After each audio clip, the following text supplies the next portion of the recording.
powerful tool in estate planning. Life insurance is a contract between you and an insurance company. In exchange for regular premium payments, the insurance company pays a death benefit to your designated beneficiaries when you pass away. There are several types of life insurance, including term life, whole life, and universal life insurance. Life insurance can be a critical component of your estate plan, offering several key benefits. One of the primary benefits is providing liquidity. When you pass away, your estate may need immediate funds to cover various expenses, such as funeral costs, outstanding debts, and administration fees. Life insurance provides a source of immediate cash, which can help your family cover these expenses without having to sell assets or borrow money. Another significant use of life insurance is paying estate taxes. Depending on the size of your estate and the applicable laws, your estate may be subject to federal and state taxes. These taxes can be substantial and may need to be paid within a relatively short period after your death. Life insurance proceeds can be used to cover these tax liabilities, ensuring that your heirs receive their inheritance without having to liquidate assets to pay the taxes. Let's look at some specific ways life insurance can be used in estate planning. First, funding buy-sell agreements. If you own a business, a buy-sell agreement is a crucial part of your succession plan. This agreement outlines how a partner's share of the business will be handled if they pass away. Life insurance can fund these agreements by providing the necessary cash to buy out the deceased partner's share, ensuring a smooth transition and continuity of the business. Second, equalizing inheritances. If you have multiple heirs and not all of them are involved in the family business or other substantial assets, life insurance can provide a way to equalize inheritances. You can leave the business to the heirs who are involved and use life insurance proceeds to provide an equivalent value to the other heirs, ensuring that everyone is treated fairly. Third, covering final expenses. Life insurance can help cover the costs of your funeral, outstanding debts, and other final expenses. This relieves your family of the financial burden and allows them to focus on grieving and healing. Fourth, providing for minor children. Life insurance can ensure that your young dependents are financially secure. The proceeds can be used to cover their living expenses, education costs, and other needs until they reach adulthood. There are several benefits to using life insurance in estate planning.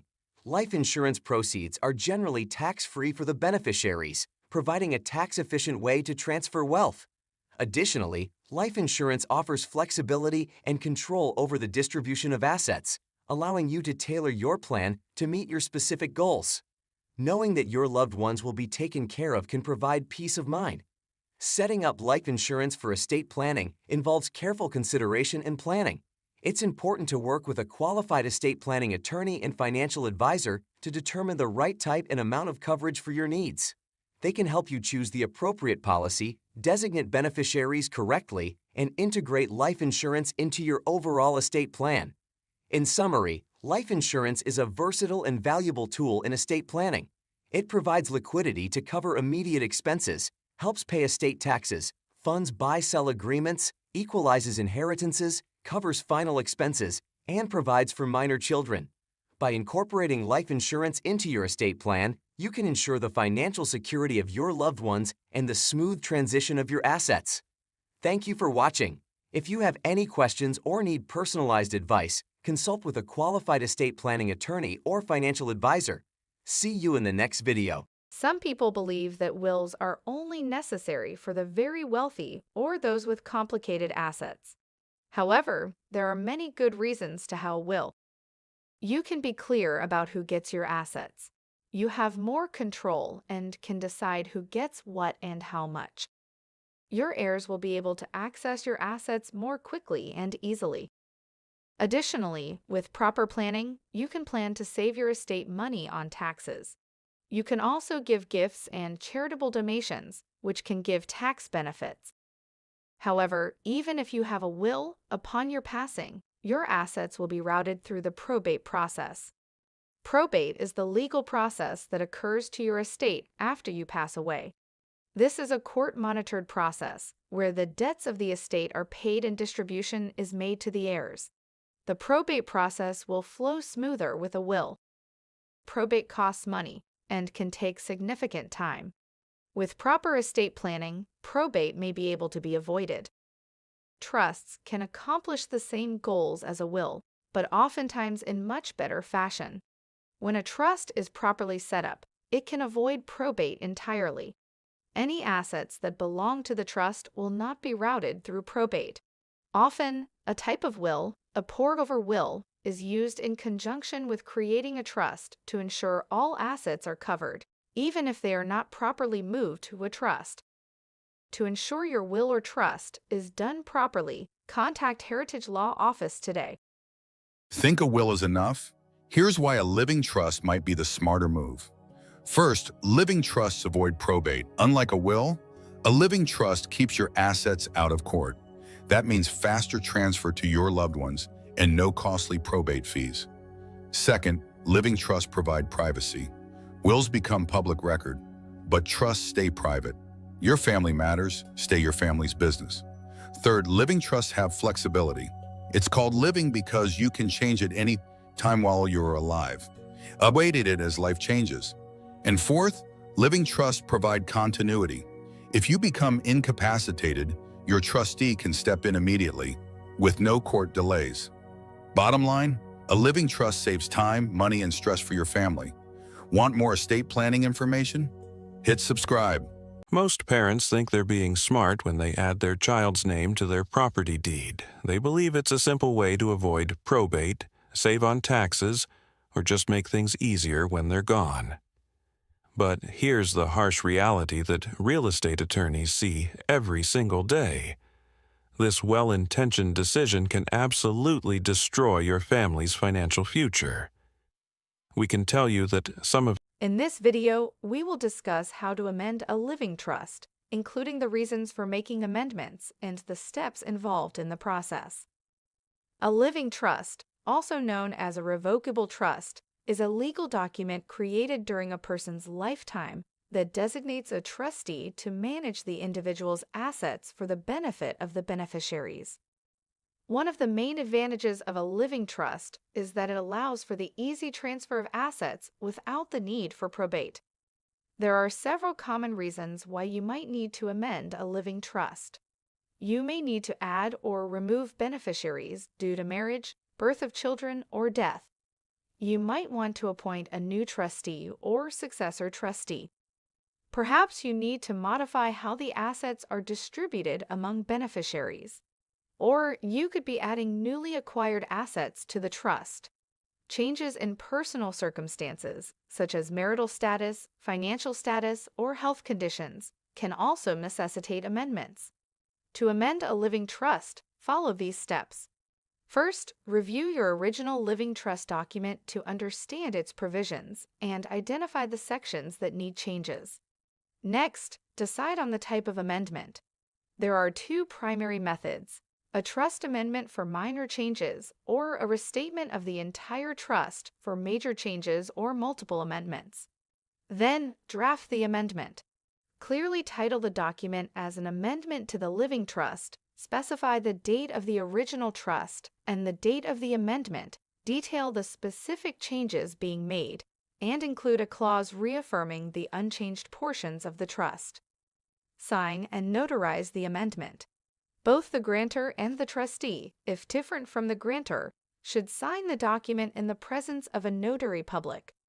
Attach the amendment to the original trust document to ensure all parts of the trust are easily accessible and legally recognized. Finally, notify all relevant parties, including trustees, beneficiaries, and financial institutions, of the changes to the trust. When amending a living trust, it's important to maintain consistency in the document to avoid any confusion and potential legal disputes.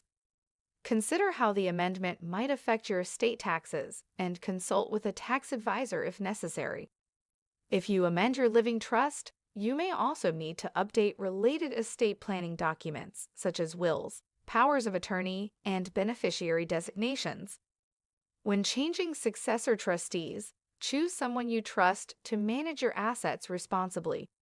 In summary, amending a living trust involves reviewing the document, deciding on the type of amendment, drafting the changes, signing and notarizing, attaching the amendment to the original trust, and notifying relevant parties. While it's possible to amend a living trust on your own, consulting with an experienced attorney is highly recommended to ensure that the amendments are legally valid and correctly executed. An attorney can provide guidance tailored to your specific situation and help avoid common pitfalls. In this video, we will explore how trusts play a crucial role in business succession planning. If you're looking to ensure the smooth transfer of your business to the next generation, stay tuned. Business succession planning is essential for the longevity and stability of a business. Trusts are a powerful tool in this process, helping manage and transfer business assets effectively. So, what exactly is a trust? A trust is a legal arrangement where one party, known as the trustee, holds and manages assets for the benefit of another party, the beneficiary. Trusts can provide several advantages in business succession, such as maintaining control over assets, offering tax efficiency, protecting against creditors, and ensuring continuity and stability. There are various types of trusts used in business succession planning. Let's briefly discuss some of the most common ones. Revocable trusts allow the business owner to retain control over the trust assets during their lifetime and make changes as needed. This type of trust can avoid probate, ensuring a smooth transition of assets to the beneficiaries upon the owner's death. Irrevocable trusts, on the other hand, cannot be modified or revoked once established. These trusts provide significant tax benefits by removing assets from the owner's taxable estate and offering protection against creditors and lawsuits. Testamentary trusts are created through a will and become effective upon the owner's death. They allow detailed instructions for asset management after death but require probate before becoming effective. Charitable trusts are designed to benefit a charitable organization while providing tax benefits to the business owner. These trusts can ensure that a portion of the business assets supports charitable causes. Using trusts in business succession planning offers several strategic benefits. Trusts can help avoid the lengthy and costly probate process, maintain confidentiality, ensure business continuity, provide flexibility in asset distribution, minimize family disputes, and protect beneficiaries. To implement a trust in your business succession plan, follow these steps. First, assess your business and personal goals. Determine your objectives for the succession plan and identify key individuals involved in your business. Next, consult with an experienced attorney to explore your options and create a tailored plan. Choosing the right type of trust is crucial, as it should align with your goals and provide the desired benefits. Draft the trust document, clearly outlining the terms and conditions, as well as the roles and responsibilities of the trustee and beneficiaries. Then, fund the trust by transferring ownership of the business assets into it. Communicate the plan to key stakeholders, including family members and business partners, to ensure a smooth transition. Regularly review and update the trust to reflect changes in business or personal circumstances. Consider the example of a family-owned manufacturing business. The owner, nearing retirement, established a revocable trust to transfer ownership to their children. The trust included specific instructions on management roles and profit distribution. By doing so, the owner ensured a clear management structure, tax efficiency, and continued business growth under the new management. In summary, incorporating trusts into your business succession plan can provide numerous benefits, including control, tax efficiency, and asset protection. To secure the future of your business, consult with a professional attorney and develop a well-structured trust plan today. Thank you for watching. If you found this video helpful, please like and subscribe for more content on business succession planning. In this video, we will explore the benefits and process of buying property through a trust. A trust is a legal arrangement where one party, known as the trustee, holds property for the benefit of another party, known as the beneficiary. Trusts can be used for various purposes, including estate planning, asset protection, and privacy. One of the main benefits of buying property through a trust is asset protection. Properties held in a trust can be shielded from creditors' claims and lawsuits. Additionally, trusts offer privacy by keeping ownership details out of public records. When it comes to estate planning, trusts allow for the efficient transfer of assets upon the owner's death, avoiding the lengthy and costly probate process. Trusts also provide control over how and when assets are distributed to beneficiaries. Properly structured trusts can offer significant tax benefits, reducing estate taxes and providing other tax advantages. Several types of trusts can be used for buying property. A revocable trust allows the grantor to retain control and make changes to the trust. This type of trust is ideal for estate planning and can simplify the transfer of property after death. An irrevocable trust, once established, cannot be altered or revoked. This type of trust provides stronger asset protection and potential tax benefits. Charitable trusts allow property owners to support charitable causes while receiving tax benefits. Special needs trusts are designed to provide for beneficiaries with special needs without affecting their eligibility for government benefits.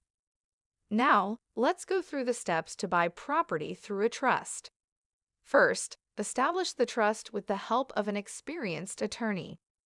This involves drafting the trust document and naming the trustee and beneficiaries. Next, find a suitable property that aligns with your investment goals and the terms of the trust. If financing is needed, work with lenders who are familiar with lending to trusts. Ensure the property is titled in the name of the trust, not the individual, to maintain the legal protections and benefits of the trust structure. Once the property is purchased, the trustee will manage it according to the trust terms, ensuring that all obligations, such as taxes and maintenance, are met. Trustee duties include managing trust assets, maintaining the property, keeping up with property taxes and insurance, and acting in the best interests of the beneficiaries. Trustees must also keep detailed records and provide regular reports to the beneficiaries. Beneficiaries have the right to access trust documents, receive regular updates, and receive distributions as specified in the trust document. They must comply with the terms and conditions outlined in the trust and stay informed about the trust's activities. Key considerations for buying property through a trust include understanding the legal and tax implications. Trust laws can vary by state, so it's important to ensure compliance with local regulations. Engage an experienced attorney to navigate the complexities of setting up and managing a trust.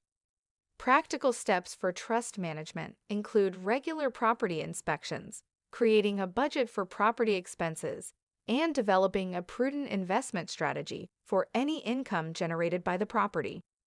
In summary, buying property through a trust offers significant benefits, including asset protection, privacy, estate planning advantages, and tax benefits. However, it requires careful planning and management. Consider seeking professional advice to ensure your real estate investments are secure, efficiently managed, and aligned with your long-term goals. So you want to put your home into a trust? It's easier than you think. Here's how to do it in 3 steps. Step 1. Gather all your property documents and trust paperwork. You need to know what you're working with before you start. Step 2. Choose the right type of trust for your needs. Revocable, irrevocable. Pick what suits you best. Final step. Transfer the title of your home into the trust. Just like that, your home is protected and secure. Want more? Follow for more estate planning videos. Probate is the legal process that occurs to your estate after you pass away. During this legal process, a court will monitor the process of paying your debts and distributing your estate to the proper heirs. The probate process will take several months at minimum to complete and may take longer, depending on the complexity of your estate. Through proper planning, probate can be avoided, saving time and money. Tools such as a trust, life estate, joint ownership, and payable or transfer on death designations may be able to avoid probate.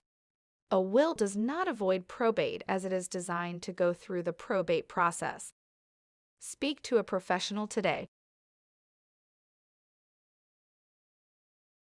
In this video, we will discuss what a trust is and how it works. A trust is a legal arrangement where one party, known as the grantor, transfers assets to another party, called the trustee. The trustee holds and manages these assets for the benefit of a third party, known as the beneficiary. There are several types of trusts, each serving different purposes. The most common types are revocable trusts and irrevocable trusts.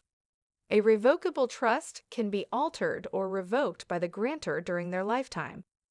This flexibility allows you to make changes as your circumstances or intentions evolve, making it an excellent choice for those who want to retain control over their assets. An irrevocable trust, on the other hand, cannot be easily changed once it is established. This type of trust can provide significant tax advantages and protect assets from creditors, making it ideal for those looking to secure their wealth for future generations. Special purpose trusts are designed for specific goals. Let's look at some common examples. A charitable trust can help you support a cause you care about while potentially offering tax benefits. A special needs trust can provide for a loved one with disabilities without jeopardizing their eligibility for government benefits.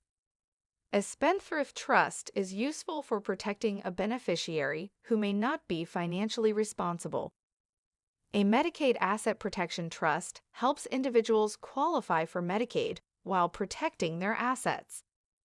A testamentary trust is established through a will and goes into effect upon the grantor's death. An asset protection trust is designed to protect your assets from creditors. Creating a trust involves drafting a legal document that outlines the terms of the trust and appointing a trustee. Once established, the grantor transfers assets into the trust, which the trustee then manages according to the trust's terms. The trustee has a fiduciary duty to act in the best interests of the beneficiaries, ensuring the assets are managed and distributed as specified in the trust document. Using a trust offers several benefits. It can help avoid the lengthy and public probate process, ensuring a quicker and more private transfer of assets. Trusts also provide greater control over how and when assets are distributed, which can be particularly useful for beneficiaries who are minors or have specific needs. Additionally, certain types of trusts may offer tax advantages, potentially reducing the overall tax burden on the estate. In summary, trusts are versatile legal tools that can provide significant benefits in estate planning. Have you ever wondered what happens to someone's assets after they pass away? Today, we'll explore the world of probate, breaking it down into steps, as well as looking into the various types that are most appropriate depending on your circumstances. Dealing with assets after a loved one's passing is never easy, but understanding the process can help. Let's break down probate. What is probate? Probate is the formal legal procedure after someone's death, which settles their financial and legal affairs. It is the process that ensures assets are transferred rightly and legally to beneficiaries, and any outstanding debts are settled. But who ensures this process runs smoothly? The crucial role of the executor, that would be the executor, also known as the personal representative. They initiate the probate process, manage assets, settle debts, and ensure the rightful distribution of assets. It's a significant role, oftentimes demanding guidance from experienced probate attorneys. But how do you get started with probate? Let's walk through it step by step. Step 1. Initiating the probate process. Everything begins with appointing a personal representative, either named in the will or chosen by the court.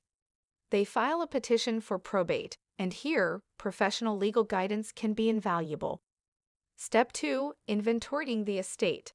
The representative then takes stock of the deceased's assets, everything from real estate to bank accounts. Step 3. Settling debts and taxes. Before beneficiaries get anything, all debts and taxes must be settled using the estate's assets. Step 4. Distribution.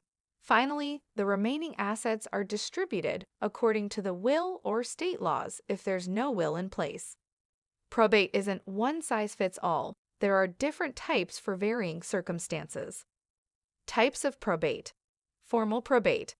This structured, judge-overseen process is ideal for complex estates or when beneficiaries have disputes. Informal probate. A simpler, quicker process fit for straightforward estates with a valid will and no disputes. Special administration. This method is for when immediate action is required or when full estate administration isn't necessary. Probate may seem complex, but with experienced guidance, you can be sure your estate is managed properly. Be sure to check out additional articles on probate or inquire about a consultation on the Heritage Law Office website in the description below. Also, don't forget to subscribe to the channel for more helpful legal content, and please hit that like button. Your home is paid off. Your retirement accounts are healthy. You're living the American dream. Then it happens. A stroke. A fall. Alzheimer's creeping in like fog over a harbor. Suddenly, you need round-the-clock care and the bill.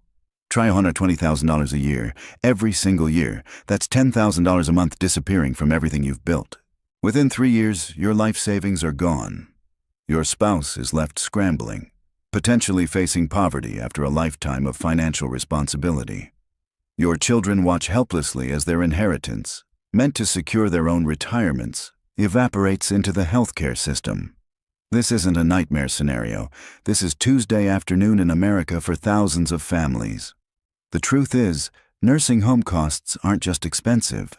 They're catastrophic.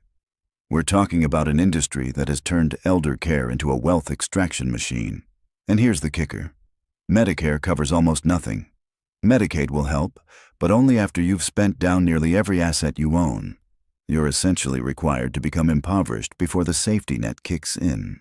But what if I told you there are completely legal strategies that savvy families use to protect their assets while still qualifying for benefits? What if there were ways to ensure your spouse doesn't end up destitute, and your children aren't forced to choose between their own financial security and your care? Today, I'm going to walk you through the exact methods that estate planning attorneys use for their own families. The strategies that the wealthy have been quietly employing for decades while middle-class America gets financially decimated by long-term care costs. We'll explore everything from the 5-year look-back period to sophisticated trust structures that can shield millions in assets. This isn't about gaming the system or committing fraud. These are legitimate, court-tested strategies that Congress specifically allows because they recognize that impoverishing families shouldn't be the price of growing old in America. Let's start with the brutal mathematics of nursing home costs, because understanding the scope of this threat is crucial to appreciating why asset protection isn't just smart, it's essential. The average cost of a private room in a nursing home has skyrocketed to over $120,000 annually. In high-cost areas like New York or California, you're looking at $150,000 to $200,000 per year. That's more than most people's entire annual income, and it's due every month regardless of the quality of care. Memory care facilities, which many Alzheimer's patients require, can cost even more. We're talking $180,000 to $250,000 annually for specialized dementia care.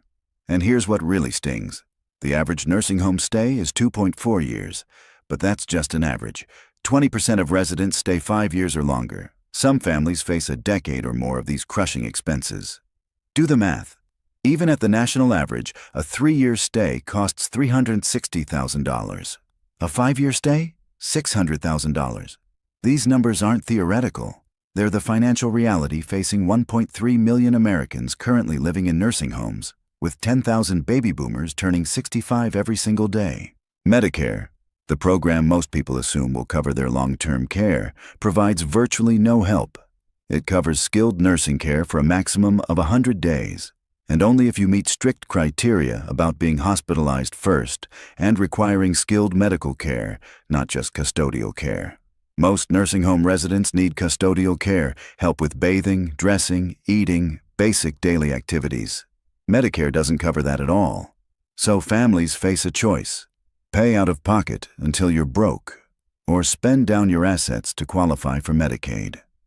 This spend-down process is where most families make critical mistakes that cost them hundreds of thousands of dollars unnecessarily. Medicaid will cover nursing home costs, but there's a catch. You can only keep $2,000 in countable assets. Your house might be protected while you're alive, but Medicaid has the right to recover costs from your estate after death. Your retirement accounts, your savings, your investments, all of it must be liquidated to pay for care before Medicaid steps in. For married couples, the rules are slightly more generous, but still devastating. The community spouse, the one still living at home, can keep approximately $150,000 in assets and monthly income of around $3,800. Everything above those limits must be spent on the nursing home spouse's care. Imagine working for 40 years, building a $800,000 nest egg, only to watch $650,000 of it disappear into nursing home payments. But here's where it gets interesting. Medicaid has what's called a 5-year look-back period. Any gifts or asset transfers made within 5 years of applying for benefits are scrutinized. Make an improper transfer, and you face a penalty period where you're ineligible for benefits. This is where most families panic and make expensive mistakes. However, and this is crucial, there are numerous exceptions and strategies that allow for proper asset protection even within this look-back period. The key is understanding what Medicaid considers a legitimate transfer versus what triggers penalties.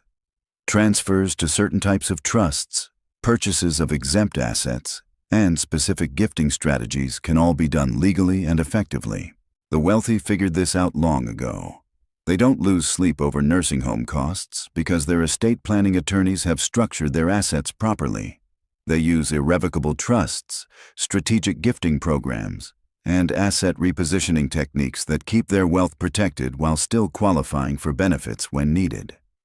The middle class, meanwhile, typically gets advice that sounds something like this: well, you'll just have to spend down your assets until you qualify for Medicaid. That's not advice. That's surrender, and it's completely unnecessary if you understand the rules and plan accordingly. What we're about to explore are the specific strategies that can protect your assets legally and ethically. From simple techniques that anyone can implement to sophisticated trust structures for larger estates, there are options available at every wealth level. The key is understanding the rules, timing your moves correctly, and avoiding the common pitfalls that trap unprepared families. Because here's the truth they don't want you to know. Asset protection from nursing home costs isn't about being wealthy. It's about being informed. The first and most accessible strategy in your asset protection toolkit is understanding exempt assets. These are resources that Medicaid cannot touch, regardless of their value. Your primary residence is an example of an exempt asset, protected in most states. But here's what most people don't realize. You can actually increase this protection by making strategic home improvements or paying down your mortgage with countable assets. Think about it. If you have $100,000 sitting in a savings account, that's a countable asset that must be spent down. But if you use that same money to renovate your kitchen, add a bathroom, or install a new roof, you've just converted countable assets into exempt assets. The value is still there, it's just protected now. This isn't hiding money. This is smart repositioning. Your car is another exempt asset, but only one vehicle per household. Families have legitimately purchased $80,000 luxury vehicles or specially equipped vans and had them considered exempt assets. Again, you're not losing the value. You're converting it into a protected form. However, after you pass away, Medicaid will attempt to recover assets from your estate for any expenses they paid on your behalf. This means they may be able to recover your house or car. To solve this, let's move beyond basic exempt assets and talk about more sophisticated strategies. The irrevocable trust is perhaps the most powerful tool in the asset protection arsenal. When properly structured, these trusts can protect unlimited assets from nursing home costs while still providing some benefits to the person who created them. Here's how it works. You transfer assets into an irrevocable trust, typically naming your children or other beneficiaries as the ultimate recipients. The trust is structured so that you retain certain limited rights, perhaps the right to live in your home if it's transferred to the trust, or the right to receive income from investments held by the trust. The key is that you no longer own these assets outright, so they're not counted for Medicaid purposes. The catch? This strategy requires advanced planning. Remember that 5-year look-back period. Any assets transferred to an irrevocable trust must be done at least 5 years before applying for Medicaid benefits. That's why this isn't a crisis planning technique. It's a long-term strategy that requires foresight and commitment. But what if you're already facing an immediate need for long-term care? What if that 5-year window is closed? Don't despair. There are still powerful strategies available, though they require more sophisticated planning and often professional guidance. The Medicaid-compliant annuity is one such technique. By converting countable assets into an income stream through a specially structured annuity, you can often protect significant wealth while still qualifying for benefits. The annuity must meet specific requirements. It must be immediate, irrevocable, and actuarially sound. But when done correctly, it can preserve hundreds of thousands of dollars. For married couples, the strategies become even more nuanced and powerful. The Community Spouse Resource Allowance allows the at-home spouse to retain approximately $150,000 in assets. But through a technique called spousal refusal, the community spouse can actually refuse to contribute their assets to the nursing home spouse's care. This creates a fascinating dynamic where the nursing home spouse can qualify for Medicaid while the community spouse retains significantly more assets. Asset purchase strategies offer another avenue for protection. Instead of simply spending down assets on nursing home care, families can purchase items that are either exempt or provide ongoing value. Prepaying funeral expenses, buying a more expensive home in a state with higher homestead exemptions, or purchasing certain types of life insurance can all serve as effective spend-down strategies that preserve value for the family. The key to all of these strategies is understanding that Medicaid planning isn't about impoverishment. It's about reorganization. You're not making assets disappear. You're restructuring them in ways that comply with Medicaid rules while still providing maximum benefit to your family.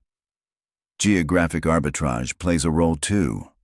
Some states are far more generous in their Medicaid rules than others. The homestead exemption varies dramatically by state.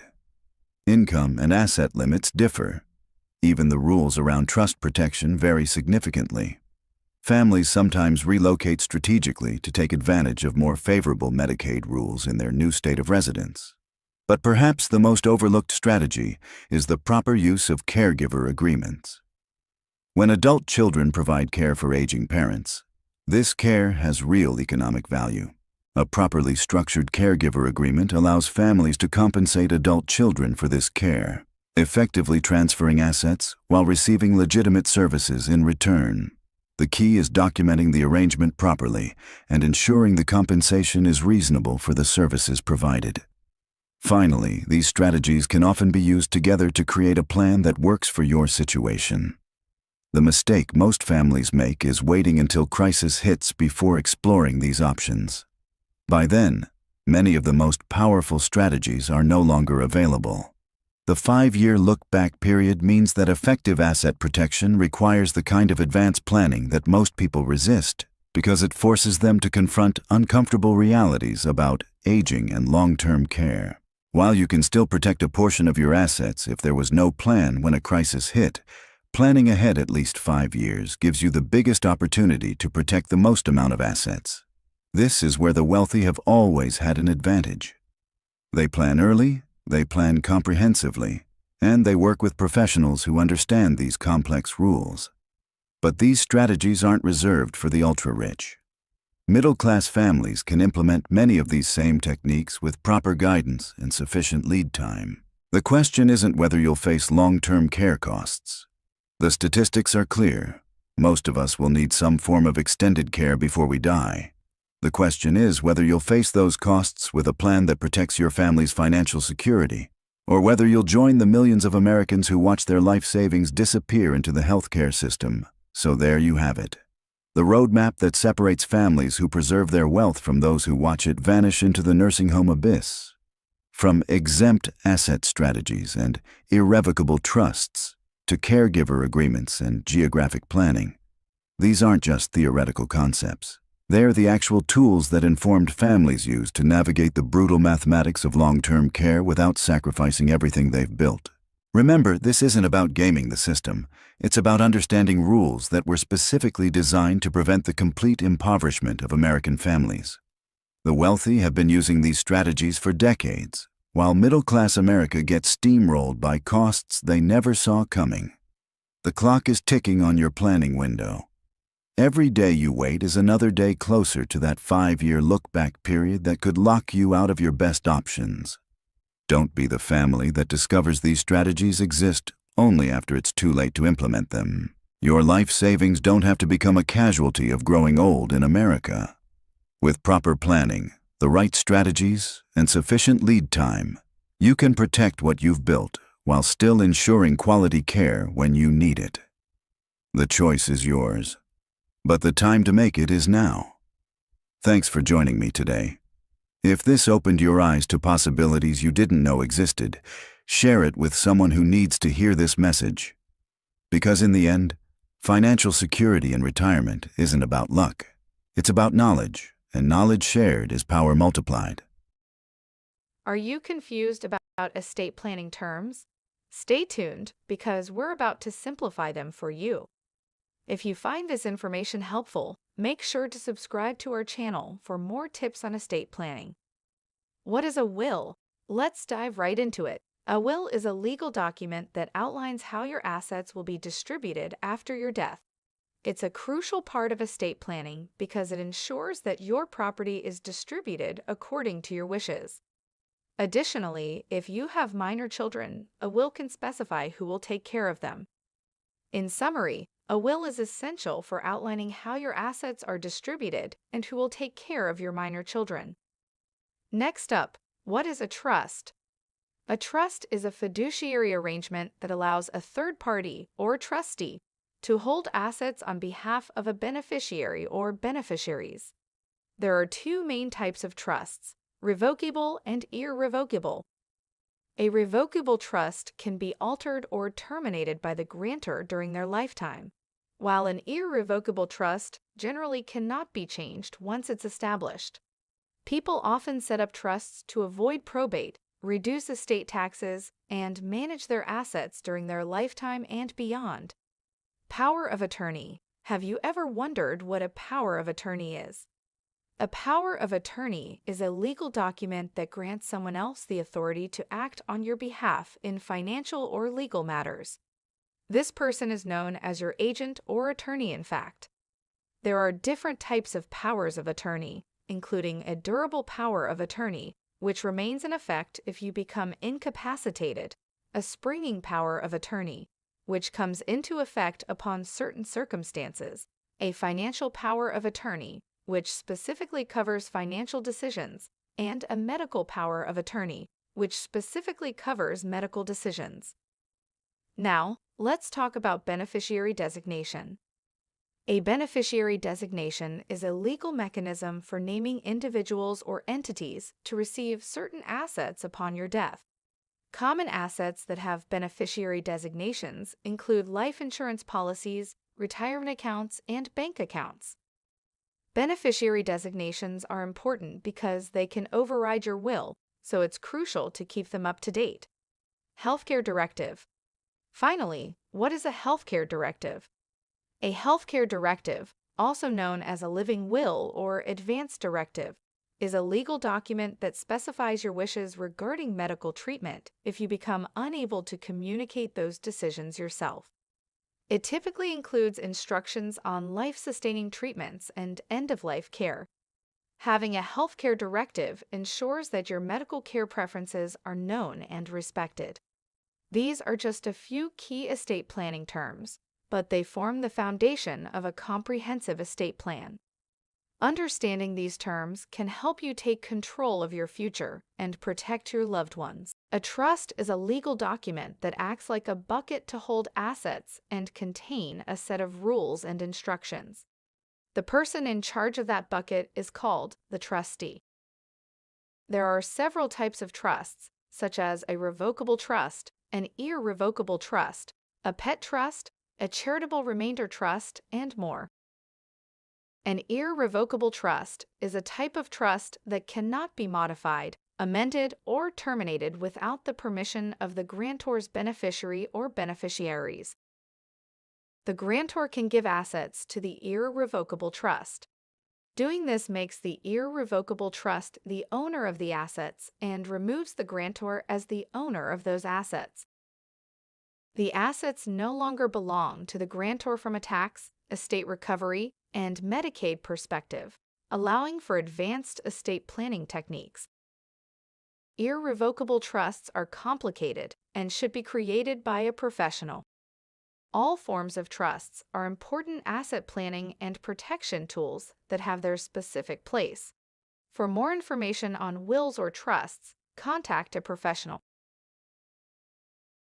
Whether you're trying to avoid probate, protect your assets, or plan for your family's future, understanding trusts could save you thousands of dollars and months of headaches. But here's the thing most people get wrong about trusts. There are actually 3 simple steps to transfer your house into a trust, and we're going to break down each one so clearly that you'll wonder why you ever thought it was complicated. Plus, we'll reveal the one mistake that could completely invalidate your trust that many people make. First, you need to create the trust document itself. This isn't just filling out some random form online. The trust document establishes who controls the property, who benefits from it, and what happens when you're no longer around. You'll need to decide between a revocable living trust, which you can change anytime, or an irrevocable trust, which offers stronger asset protection but can't be modified easily. Next comes the actual property transfer. This means preparing a new deed that transfers ownership from your name to the trust's name. The deed must be properly notarized and recorded with your local county recorder's office. Without this step, your house never actually enters the trust, no matter what paperwork you've signed. Finally, you'll need to update all related documents and accounts. This includes homeowners' insurance policies, property tax records, and any existing mortgages. Many people forget this crucial step and end up with coverage gaps or compliance issues. The bottom line is this: transferring your house to a trust isn't rocket science, but it does require attention to detail and proper execution to protect what matters most.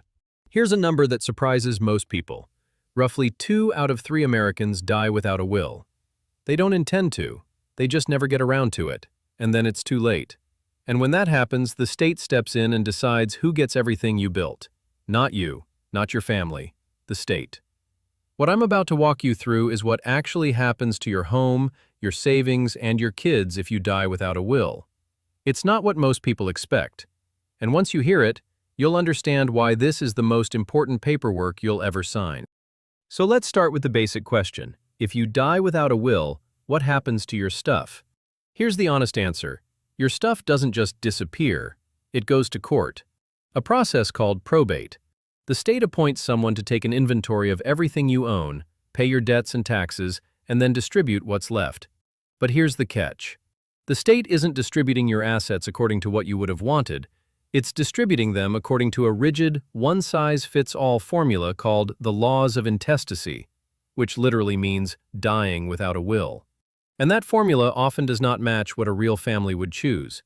Your stepchildren, your close friends, the charities you cared about, your long-term partner if you never married, under this formula, they may get nothing at all. Let's make this concrete, because this is where it gets personal. Say you own a home and have a life insurance payout sitting in savings, and you pass without a will. If you're married, your spouse doesn't automatically get everything. In many states, they get a share, and the rest is carved up among your children. If you have kids from a previous marriage, the state may divide your home between your new spouse and those children, creating a situation where your spouse must either buy out your kids, sell the family home, or share it with people they may not get along with. If you're unmarried but living with a partner, a very common situation, your partner inherits nothing unless the property is titled in both names.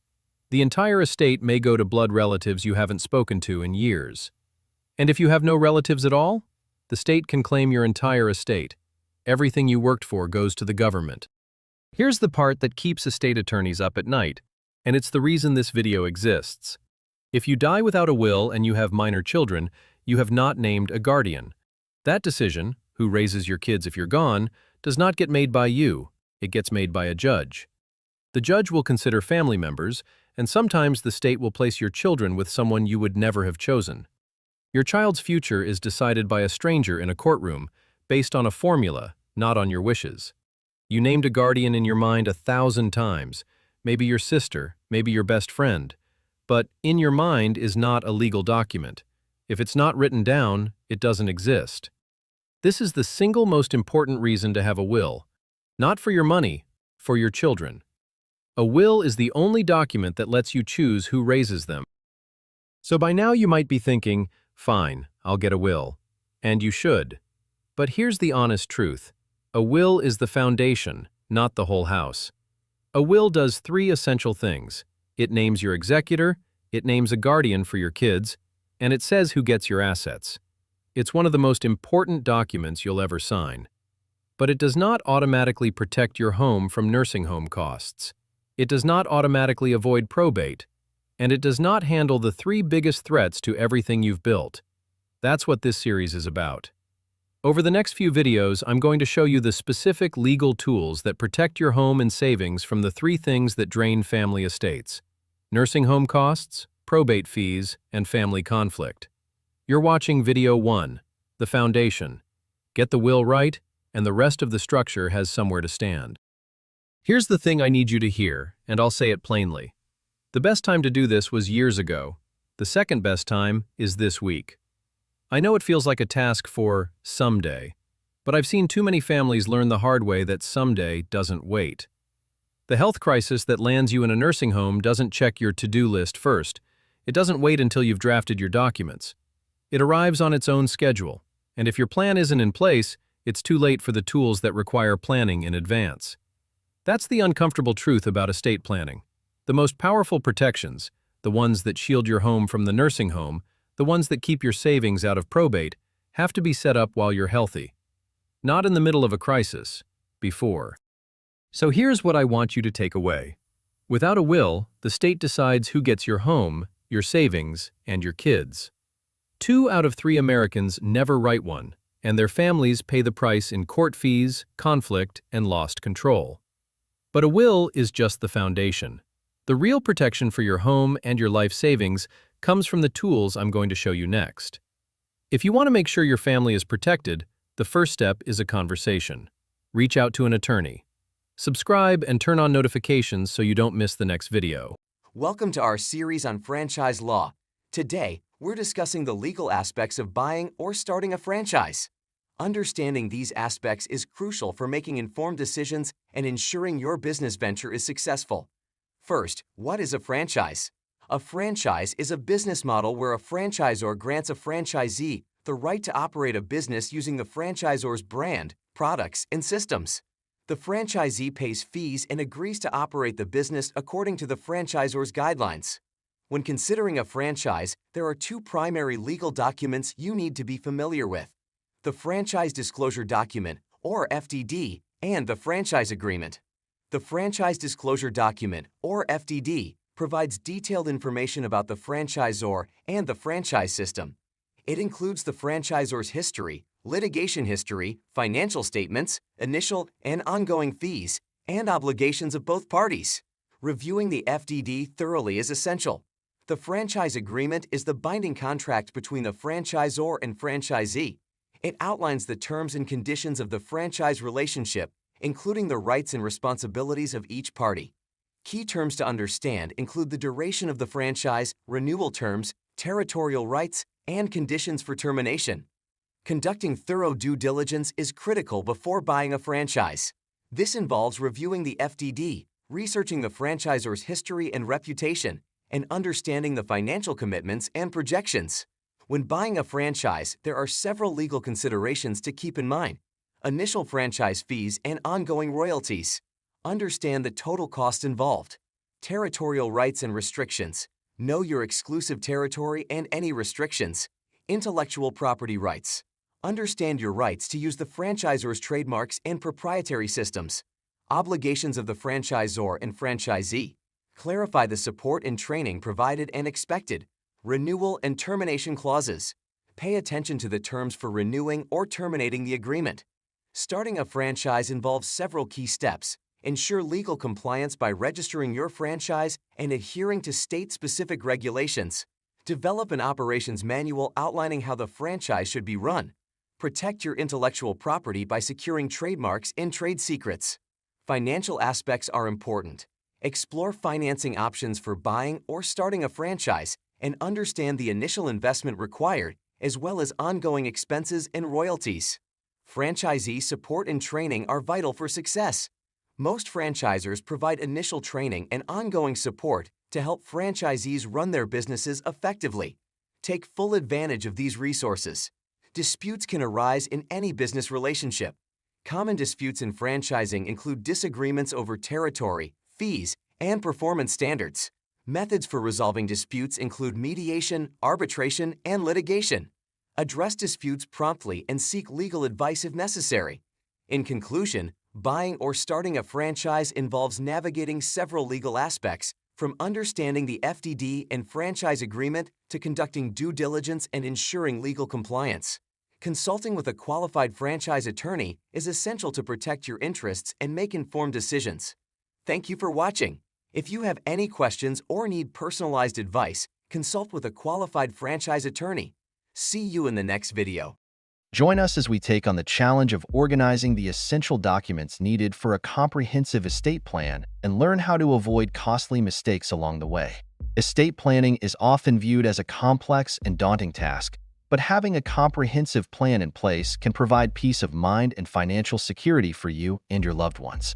If you don't have a proper estate plan in place, your family may be left to deal with the fallout, which can lead to lengthy and costly probate battles, family disputes, and even financial devastation. Without a clear plan, your assets may not be distributed according to your wishes, and your loved ones may be left with a huge mess to sort out. In addition, if you become incapacitated, your family may have to go to court to get a conservatorship, which can be a lengthy and expensive process. Furthermore, your medical wishes may not be respected, and your family may have to make difficult decisions on your behalf without knowing what you would have wanted. Moreover, without a comprehensive estate plan, your business and personal assets may not be protected, leaving them vulnerable to creditors, lawsuits, and other risks. In the worst-case scenario, not having a proper estate plan can lead to family feuds, lawsuits, and even financial ruin. It's a heavy burden to place on your loved ones, and it's one that can be easily avoided with a little planning and foresight. A comprehensive estate plan consists of several essential documents that work together to protect your assets and ensure your wishes are carried out. These documents include wills, trusts, powers of attorney, and healthcare directives. Each document plays a vital role in ensuring that your assets are distributed according to your wishes, your loved ones are protected, and your medical wishes are respected. A will is a legal document that outlines how you want your assets to be distributed after you pass away. It's a crucial document that ensures your wishes are carried out, and it can also appoint guardians for minor children. Trusts, on the other hand, are legal arrangements that allow you to transfer assets to beneficiaries while minimizing taxes and avoiding probate. Powers of attorney give someone the authority to make financial and medical decisions on your behalf if you become incapacitated. Healthcare directives, also known as living wills, outline your medical wishes if you're unable to communicate them yourself. Each of these documents is essential to a comprehensive estate plan, and they work together to provide a complete picture of your wishes and intentions. By having all of these documents in place, you can ensure that your loved ones are protected, your assets are distributed according to your wishes, and your medical wishes are respected. It's a vital step in planning for the future and avoiding costly mistakes. By having a comprehensive estate plan in place, you can rest easy knowing that your loved ones will be protected and your wishes will be carried out. If you don't already have a comprehensive estate plan in place, we encourage you to take the first step and schedule a consultation with an estate planning attorney today. It's a small step that can provide huge peace of mind and financial security for you and your loved ones. Titles and deeds play a pivotal role in legally recognizing and transferring property ownership. Join us as we break it down. What is a title? A title represents legal ownership of a property. It's the evidence that proves you have the right to possess, use, and control a piece of real estate. But what happens when you want to transfer that ownership? The importance of the deed. A deed is the legal document that conveys ownership from one party to another. Think of it as the passport for property, transferring the title and its associated rights. So, how does a typical transfer process look? Time to break it down. Understanding the transfer process. Step 1. Drafting the deed. A deed must include the grantor's and grantee's details, a description of the property, and the type of deed being executed. Step 2. Signature and notarization. The deed is signed by the grantor and often requires notarization for it to be legally valid. Step 3. Recording the deed. The signed deed is filed with the county's Land Records Office, ensuring it's public information and offers protection to the grantee.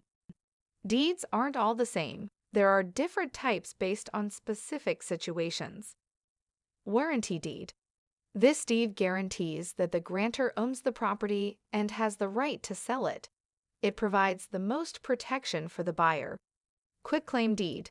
Used mainly between family members or in divorces, this deed transfers any ownership interest the grantor might have without any guarantees of that interest's extent. Special warranty deed. The grantor guarantees they haven't encumbered the property during their ownership, but makes no guarantees about previous owners. Navigating the landscape of property titles and deeds can be intricate, but with the right real estate lawyer by your side, the path becomes clearer. For more insights on real estate law, visit our website linked in the description. And remember, for regular legal wisdom, hit subscribe and tap that like button. A special needs trust is a type of trust that gives an individual with special needs access to funds in the trust without losing benefits provided by public assistance programs. Public assistance programs set up for people with special needs are generally predicated on income and asset limitations. The limitations may be surprisingly low in your state. However, money or assets that belong to the special needs trust generally do not count toward the purpose of qualifying for public assistance. By properly setting up and funding a special needs trust for the individual with special needs, they will have additional funds from the trust while still qualifying for public benefits. Improperly setting up or funding a special needs trust will generally result in loss of assets or loss of public benefits. Consult with a professional. All forms of trusts are important asset planning and protection tools that have their specific place. For more information on wills or trusts, contact a professional. A will is just one way to pass along your house. Joint ownership and revocable living trusts allow you to pass along your home, live in it while you're alive, and make sure your assets go where you want them to. Joint ownership and revocable living trusts are not necessarily replacements for a will. You should still create a will as a backup to carry out final wishes and pass along any other property that isn't in a trust or other probate avoidance. What is joint ownership? If you and your spouse or anyone else jointly own a house and the right of survivorship is included in that ownership, the house will automatically pass to the other individual upon your death without probate. Your spouse will be required to file paperwork to claim ownership. Wisconsin offers two types of joint ownership. Number 1, joint ownership, where 2 or more parties own an equal share. This works well for couples who acquire property together and each owns a half interest. However, this will not avoid probate for the remaining party, or if the 2 parties were to die simultaneously. Number 2, Survivorship marital property, known in other states as community property, where the surviving spouse inherits any joint property. This does not include any property that's not part of the marital estate, such as anything kept as separate property. What does using a revocable trust mean? A revocable living trust is created while you're alive, and revocable because you can make changes as you wish as long as you're able to. This written document can be used for your house as well as other assets, such as bank accounts, other real estate, and vehicles. A minimum of 3 parties participate in a trust. The settlor or grantor who creates the trust, your spouse may also be a trustee. The trustee, the person or persons who accept the property from the trust and manage it according to the trust. That's you while you're alive, and whomever you assign after you die. You can have multiple co-trustees if you like. Beneficiaries are the individuals who receive income from the trust property, and if directed, the property as well. There are advantages and disadvantages to both options. Joint ownerships and trusts are available to anyone but aren't a one-size-fits-all option. An experienced estate planning attorney who understands both can help you decide which one is right for your specific circumstances. Contact Heritage Law Office today for a free case evaluation. Understanding Special Needs Trusts. In this video, we will explain what a special needs trust is, its benefits, types, key considerations, and common mistakes to avoid. A special needs trust, or S&T, is a legal arrangement designed to manage assets for the benefit of a person with disabilities without disqualifying them from government benefits, such as Medicaid or Supplemental Security Income, known as SSI.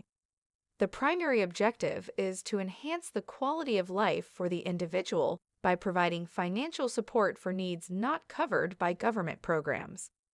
Special needs trusts offer numerous benefits. They ensure that the beneficiary continues to qualify for essential government benefits, provide a steady source of funds for additional care, safeguard the beneficiary's assets from creditors, allow professional management of funds, and offer peace of mind to families. There are 3 main types of special needs trusts. First-party special needs trusts are funded with the beneficiary's own assets, such as an inheritance or a personal injury settlement. Third-party special needs trusts are funded by someone other than the beneficiary, typically parents or grandparents. Pooled special needs trusts are managed by nonprofit organizations and pool resources from multiple beneficiaries for investment purposes, while maintaining individual accounts for each beneficiary. When creating a special needs trust, there are several key considerations. Selecting the right trustee is crucial. They must be knowledgeable about public benefit programs and capable of managing the trust assets effectively. Funding the trust properly is also essential, with common sources including gifts, inheritances, life insurance policies, and personal injury settlements. The trust document must be carefully drafted to comply with legal requirements and protect the beneficiary's eligibility for government benefits. Regularly reviewing and updating the trust ensures it continues to meet the beneficiary's needs and complies with current laws. Avoiding common mistakes is important in maintaining the effectiveness of a special needs trust. Ensure the trust is adequately funded to cover long-term needs. Choose a trustee with the necessary expertise and commitment. Properly structure the trust to preserve government benefit eligibility and regularly update the trust to align with the beneficiary's evolving needs and changes in the law. Setting up a special needs trust is a compassionate and prudent step in securing the future for someone you care about. It provides financial security and enhances the quality of life for individuals with disabilities. In this video, we will explain how a charitable trust works, the benefits it offers, and the steps to establish and manage one. Charitable trusts are legal entities created to manage assets for charitable purposes. The 2 main types are charitable remainder trusts, or CRDs, and charitable lead trusts, known as CLTs. Each type serves different purposes and offers distinct benefits. A charitable remainder trust allows you to provide income to yourself or other non-charitable beneficiaries for a specified period, after which the remaining assets are transferred to the designated charity. On the other hand, a charitable lead trust provides income to the charity for a specified period. After this period ends, the remaining assets are distributed to your non-charitable beneficiaries, such as family members. Establishing a charitable trust offers numerous benefits. First, the tax benefits are significant.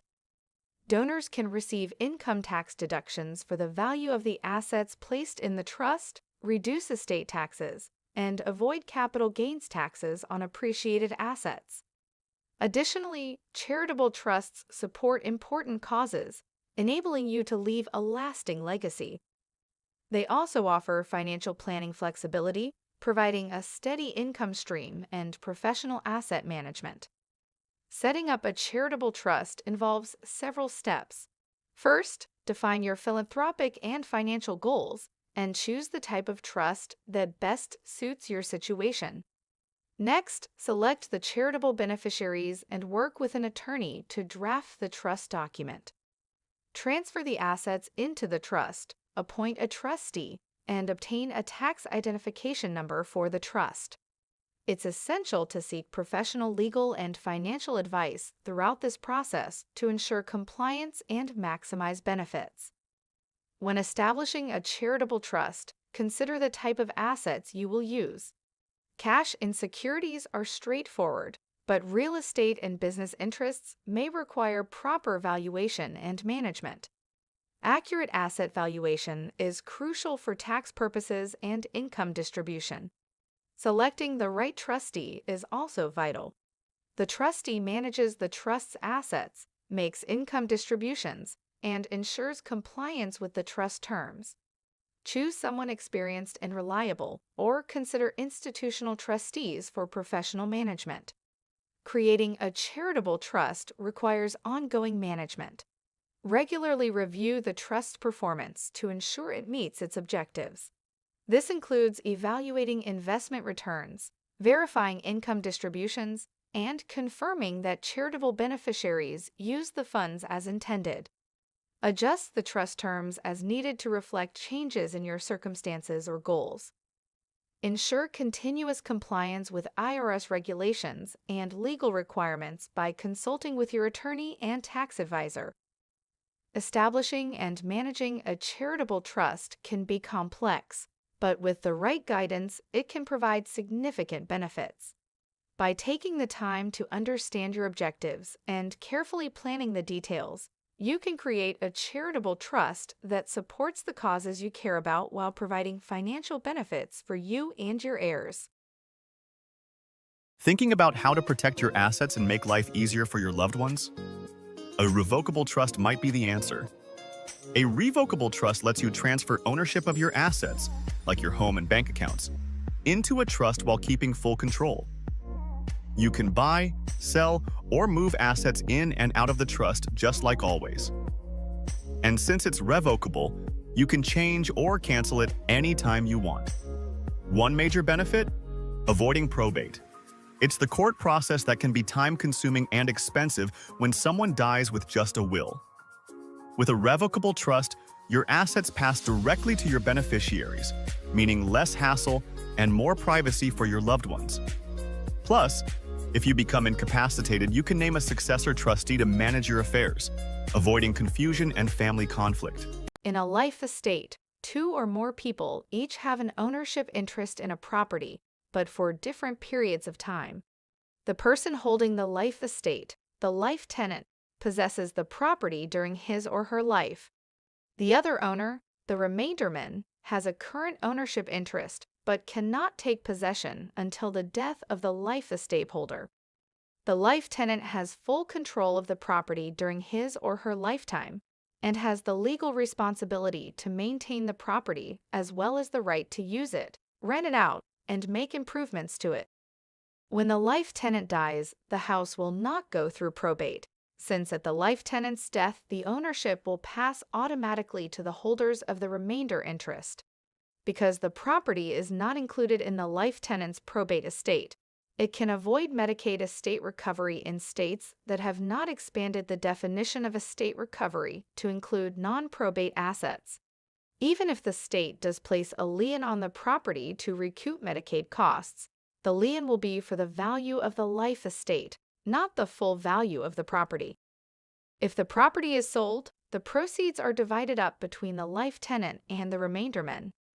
The shares are determined based on the life tenant's age at the time. The older the life tenant, the smaller his or her share, and the larger the share of the remaindermen. Be aware that transferring your property and retaining a life estate can trigger a Medicaid penalty period if you apply for Medicaid within 5 years of the transfer. Purchasing a life estate should not result in a transfer penalty if you buy a life estate in someone else's home, pay an appropriate amount for the property, and live in the house for more than a year.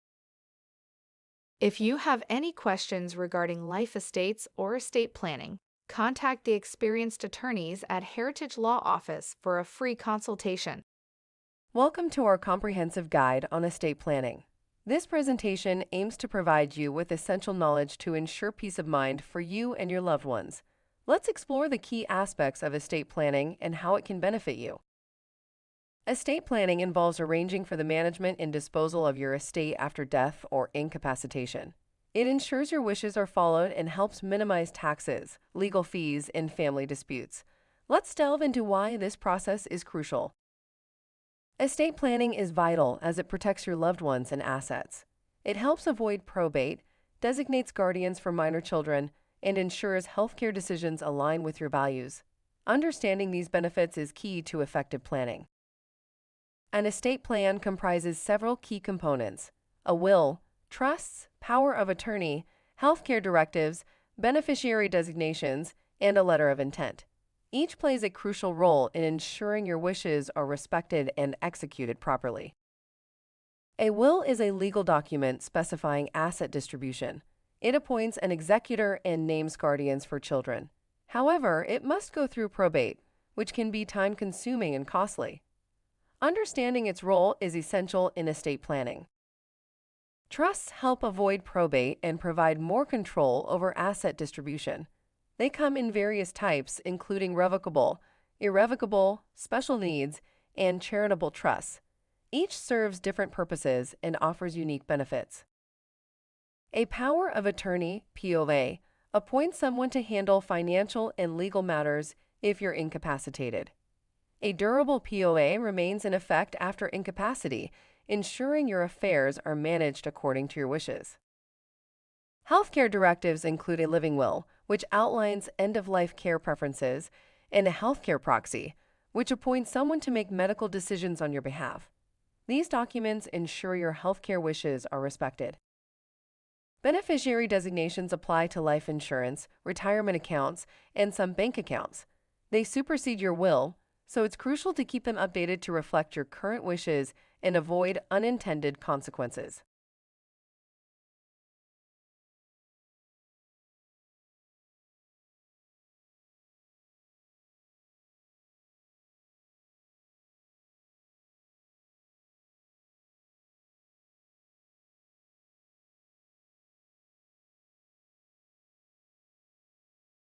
Estate taxes can significantly impact your estate's value.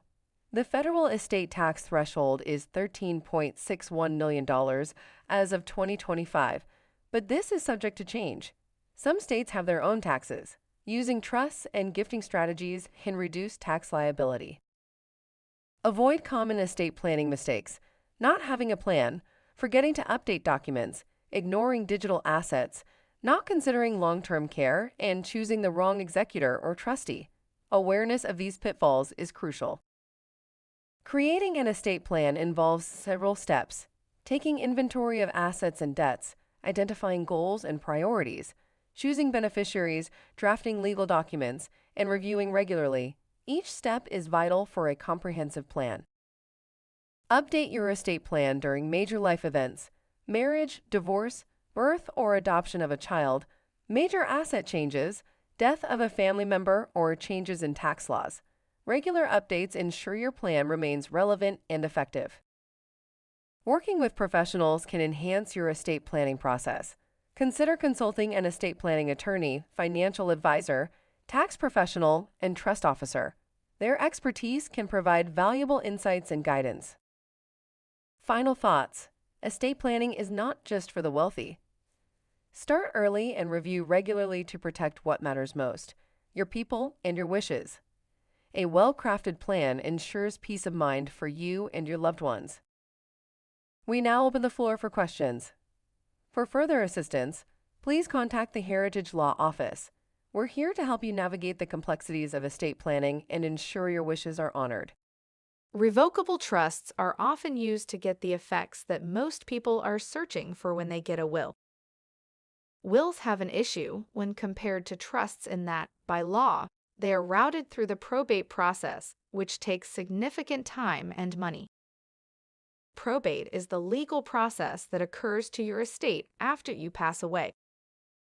A properly designed and funded trust can completely avoid probate, bypassing the need for mandatory waiting periods, your information being publicly disclosed, and having the entire process monitored by a court. All forms of trusts are important asset planning and protection tools that have their specific place. For more information on wills or trusts, contact a professional. Here's how to avoid probate. If you pass away without proper pre-planning, your assets will likely go through probate. Probate is a court-supervised process for distributing your assets to your heirs. The process can be time-consuming and expensive, and it can tie up your assets for months or even years. What is probate? Probate is the legal process of distributing a deceased person's assets to their heirs. If the deceased person had a will, the court will follow the instructions in the will. If the deceased person did not have a will, the court will distribute the assets according to state law. The probate process can be time-consuming and expensive. It can also be stressful for the family members who are trying to settle the estate. The probate process can take months or even years to complete, and during that time, the assets of the estate are usually not available to the heirs. Why you should plan your estate to avoid probate. There are several good reasons to plan your estate to avoid probate. The probate process can be expensive. Probate can tie up your assets for a significant period of time. Probate is a public process, which means that anyone can access the documents filed with the court. If you don't want your assets to go through probate, you need to plan your estate carefully.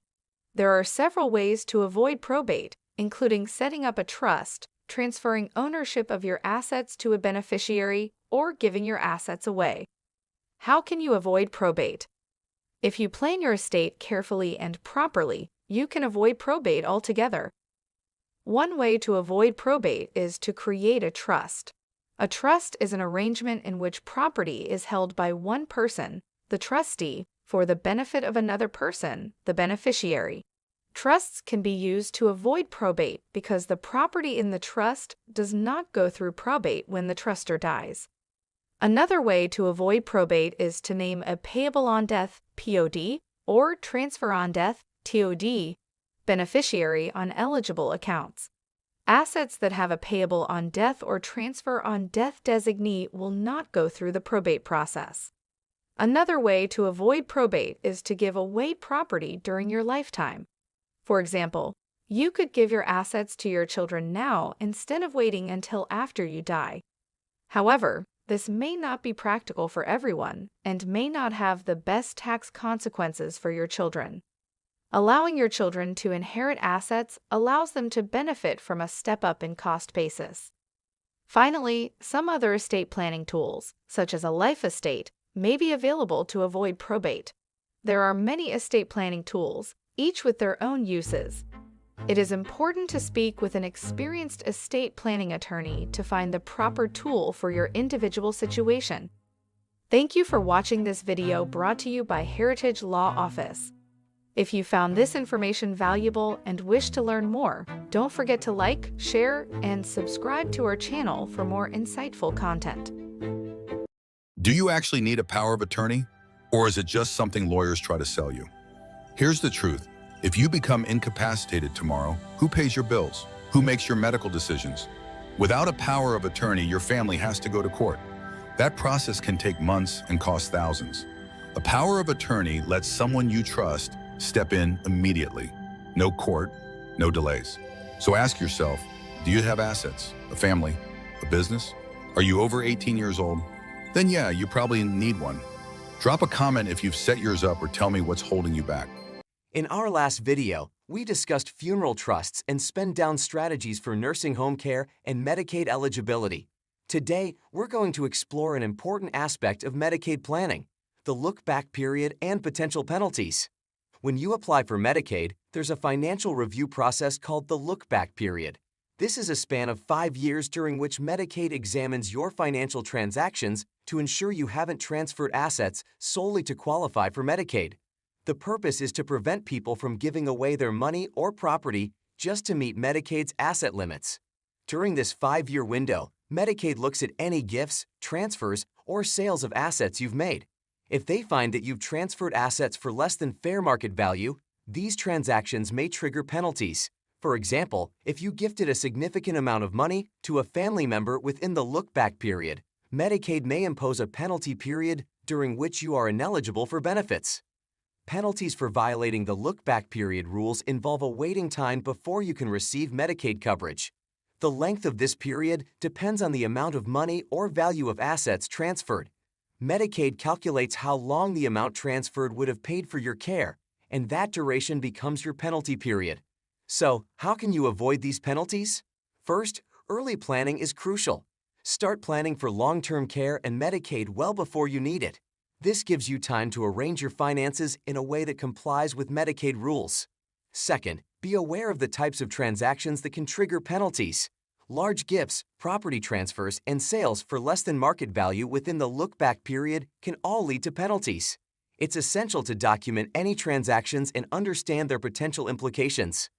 Third, consider working with a qualified attorney who has experience in elder law and Medicaid planning. They can help you navigate the complex rules and develop a strategy that minimizes penalties while protecting your assets. Let's look at a couple of real-life examples. Imagine someone who transferred a large sum of money to their children 2 years before applying for Medicaid. This transfer would likely trigger a penalty period, delaying their eligibility for Medicaid benefits. On the other hand, someone who planned ahead and set up an irrevocable funeral trust 5 years in advance would have those funds exempt from the look-back review, avoiding penalties. Even if you haven't planned 5 years in advance, there are still ways to protect some of your funds. Consulting with an experienced attorney can help you explore options like partial asset protection and other strategies tailored to your specific situation. In summary, understanding the Medicaid look-back period and its penalties is vital for effective Medicaid planning. By starting early, avoiding questionable transactions, and seeking professional guidance, you can protect your assets and ensure you're prepared for future long-term care needs. Thank you for watching. If you have more questions or need personalized advice on Medicaid planning and the look-back period, consult with a qualified attorney to explore your options. To date, we're going to talk about a topic that many might overlook: funeral trusts. A funeral trust is a legal arrangement you set up in advance to cover your funeral expenses. It ensures that the money you set aside will be used specifically for your funeral costs, alleviating financial and emotional stress for your family during a difficult time. A funeral trust is a financial arrangement in which funds are set aside to pay for your future funeral and burial expenses. This trust can be revocable, meaning you can change or cancel it, or irrevocable, meaning once it's set up, it can't be altered or revoked. So why consider a funeral trust? Here are a few key benefits. Number 1, financial protection. Funeral trusts can help protect your assets from being used for other purposes. This is especially important for individuals seeking to qualify for Medicaid, as funds in an irrevocable funeral trust are typically exempt from asset limits. Number 2, peace of mind. Knowing that your funeral expenses are covered provides peace of mind for both you and your loved ones. It's one less thing for your family to worry about during a time of grief. Number 3, cost control. By setting up a funeral trust, you can lock in current prices for funeral services, protecting you from inflation and rising costs over time. Now, let's talk about how to set up a funeral trust. There are a few key steps to follow. First, consult with a professional. Work with a qualified attorney or financial advisor to understand your options and ensure the trust is set up correctly. Next, choose a funeral provider. Select a funeral home or provider and decide on the services you want. This could include everything from burial or cremation to specific types of services and merchandise. Then, fund the trust. Transfer the funds into the trust. The amount you deposit will depend on the estimated cost of your chosen funeral services. Before setting up a funeral trust, here are a few important considerations. Firstly, decide whether a revocable or irrevocable trust is best for your situation. Each has its advantages and limitations. Secondly, understand that funeral trust laws vary by state, so it's crucial to be aware of the regulations in your area. Finally, choose a reliable trustee who will manage the funds and ensure they are used appropriately when the time comes. While it's a difficult topic to think about, setting up a funeral trust is a thoughtful and practical step that can provide significant benefits. It's about planning ahead and making sure your final wishes are honored without placing a financial burden on your loved ones. Thank you for watching. If you have more questions or need guidance on setting up a funeral trust, consult with a qualified attorney to explore your options. Life is full of surprises, new relationships, growing families, and unexpected financial windfalls. But have you ever wondered how these life events affect your last will and testament? You're not alone. Delaying the update of your will can cost you dearly, leading to potential asset disputes, loss of money, and legal headaches for your loved ones. Today, we'll make sure that doesn't happen to you. Welcome back to Heritage Law, where we simplify legal matters for your peace of mind. In this video, we'll discuss 3 very important topics for you. The process of updating a will, why it's important to keep it up to date, and common scenarios that may prompt you to make changes. Ready to secure your family's future? Let's get started. Up first, how do I change my will? To begin, a will is a legal document that outlines your wishes for the distribution of your assets and the care of any minor children after your death. But what happens when the will no longer reflects the intentions of the person who created it? There are 2 fundamental methods for updating a will if it no longer aligns with your intention. First, by drafting an entirely new will, or second, by amending the existing will with a document called a codicil. Let's explore these approaches, beginning with the first method, drafting a new will. Drafting a new will is often the favored method for updating an estate plan. However, neglecting to properly revoke the previous will may leave the new will susceptible to court challenges. To prevent such issues, it is essential to clearly revoke the old will. Here are 2 options for doing so. Option 1. Add a revocation clause. Create a new will, and within it, stipulate that you revoke all previous wills. Keep in mind, the new will must meet the same requirements as the initial one, including testamentary intent and capacity, absence of undue influence, fraud, or duress, and proper signatures and witnesses in compliance with the law. And option 2, revocation by destruction. Physically destroying the old will and all copies through means such as burning, shredding, or ripping out the signature. Note that this method does not permit the removal of specific provisions for change or termination. Instead, destruction through a physical act invalidates the entire will. It is still a good idea to include a revocation clause in the new will to clearly state your intentions and avoid any potential legal disputes or confusion. The second approach to modifying a will is by drafting a codicil. A codicil is a supplementary document that makes changes to an existing will. Like a regular will, codicils must show testamentary intent and satisfy all other requirements for validity. However, this method is not preferred because it leaves the person making the will with 2 legal documents. If one of them is lost, it could lead to potential challenges to the will, as codicils are not intended to serve as standalone wills. Now that you've updated your will, what should you do after? After updating your will, it's essential to take steps to secure and protect the document, just as you did with the original will. Store the original and all copies in a safe place, such as a lockbox at home or a safe deposit box at a bank. Inform the executor of the will's location. Keep the original will and its copies separate.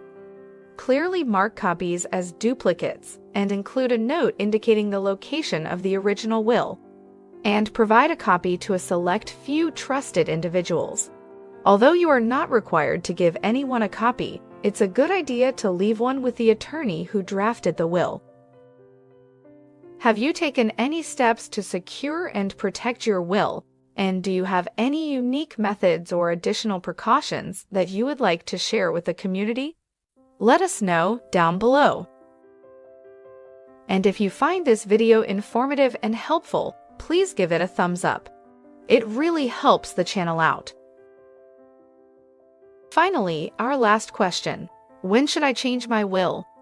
Estate planning is an ongoing process, and it's a good idea to revisit the terms of your will at least once a year, even if only to reaffirm them. However, certain life events may necessitate changes to your will, including divorce, marriage or remarriage, the birth of a new child, grandchild, or the addition of stepchildren, a serious and permanent falling out with a beneficiary, receiving a significant amount of property or money since your last will update, and relocating to a state with different marital property laws. Pause here for the full list.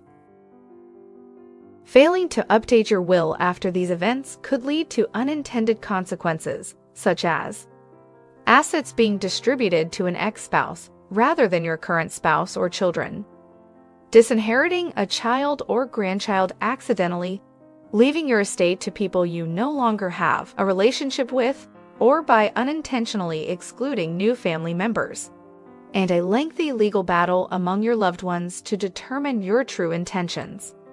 Pause here again for the full list. It's crucial to keep your will up to date as your life circumstances and intentions change. Otherwise, you risk putting your family and loved ones through unnecessary stress and legal complications. Whether you choose to draft an entirely new will or amend your existing one with a codicil, it's essential to follow the proper legal procedures to ensure your wishes are honored.